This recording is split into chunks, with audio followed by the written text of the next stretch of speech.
À l'ouest des États-Unis, le Grand Canyon est l'un des plus impressionnants sites naturels de la planète.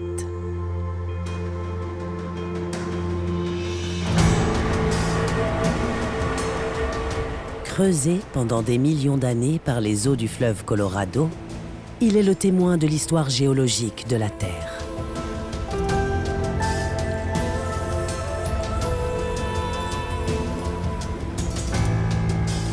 Il y a près de 13 000 ans, des peuples autochtones découvraient cette merveille.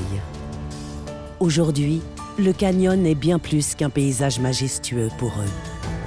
C'est un lieu sacré où des parois portent l'empreinte de leurs ancêtres. Ici, les peuples tels que les Paiutes nourrissent toujours des liens spirituels profonds avec cette terre.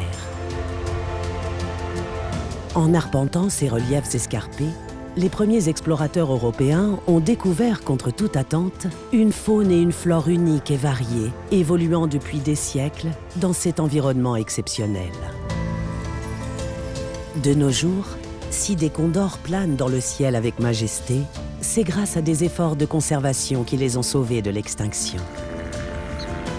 Introduits il y a seulement 100 ans, des bisons façonnent la terre des hauts plateaux en la parcourant de leur démarche puissante.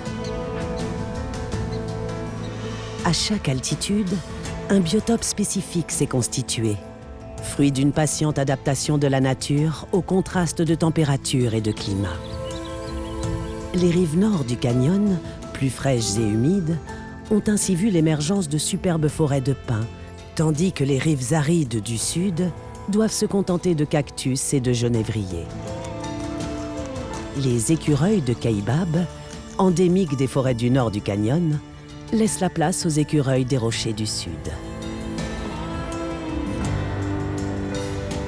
Au fond du canyon, les eaux du grand fleuve Colorado irriguent cette zone désertique et rendent possible la présence de nombreuses plantes, poissons et oiseaux.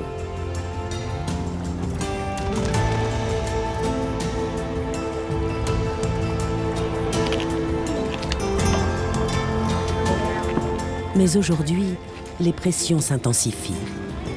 Les projets miniers et 5 millions de visiteurs par an menacent cet équilibre délicat. Le fleuve Colorado est impacté par un grand barrage et par le changement climatique.